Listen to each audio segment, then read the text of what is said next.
আসসালামু আলাইকুম রহমতুল্লাহ।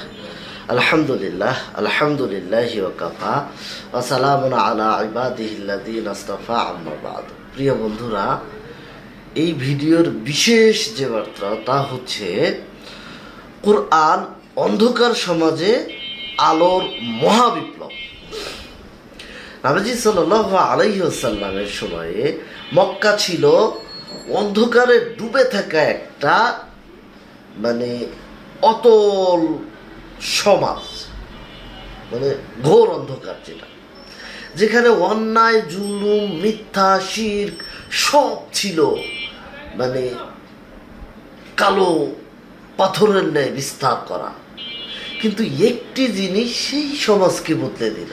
সেটি কি? সেটি হলো মহাগ্রন্থ আল্লাহ তাআলা রব্বুল আলামিনের কুরআনুল হাকিম। সাহারা মরুভূমি একদম অন্ধকারাচ্ছন্ন ছিল, এটা এসে আলোকিত করে দিল। অর্থাৎ যখন সাহাবারা কোরআন শুনলেন, তারা বদলে গেল। যে দাস ছিল হয়ে গেল নেতা, যে মূর্তি পূজা করত হয়ে গেল তাওহীদের এক অদম্য সৈনিক, যাকে দমানো যেত না, যাদেরকে।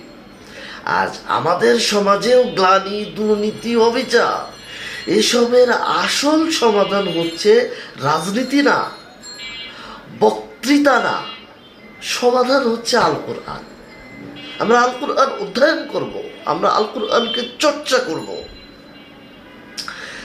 যদি প্রতিটি ঘরে কোরআনের অধ্যয়ন উঠে দাঁড়ায়, কোরআনকে উঠে দাঁড় করানো হয়, যদি প্রতিটি মানুষের হৃদয়ে কোরআনের নূর ঢোকে অধ্যয়নের মাধ্যমে, একদিন এই দেশ ও জাতি বদলে যাবে।